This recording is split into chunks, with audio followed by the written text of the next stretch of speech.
Kinds of verb, verb যে শব্দ দ্বারা কোনো কাজ করা বা হওয়া বোঝায় তাকে ভার্ব বলে। There are many types of verb, some of them, mainly 2 types of verb we will discuss.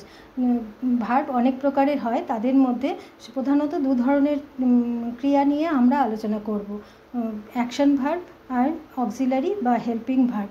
Action verb যে কোনো কাজকেই অ্যাকশন ভার্ব বলে। উই প্লে ফুটবল, আমরা ফুটবল খেলি, প্লে হচ্ছে মেন ভার্ব। আর হি ইজ এ টিচার, সে হয় একজন শিক্ষক, ইজ হচ্ছে এখানে helping verb. Action verb are 2 types, transitive verb and intransitive verb. A transitive verb requires a direct object to complete its meaning.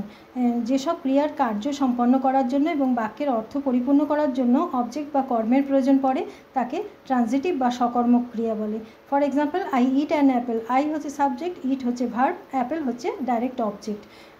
এর transitive verb that does not require a direct object to complete its meaning. যেসব ক্রিয়ার কার্য সম্পন্ন করার জন্য বাক্যের subject ছাড়া কোনো অবজেক্ট বা কর্মের প্রয়োজন হয় না এবং কর্ম ছাড়াই বাক্যের পরিপূর্ণ অর্থ পরিপূর্ণ করতে পারে তাকে ইনট্রানজিটিভ বা অকর্মক ক্রিয়া বলে। For example, the dog jump, the dog হচ্ছে সাবজেক্ট আর জাম্প হচ্ছে ভার্ব, অবজেক্ট নেই।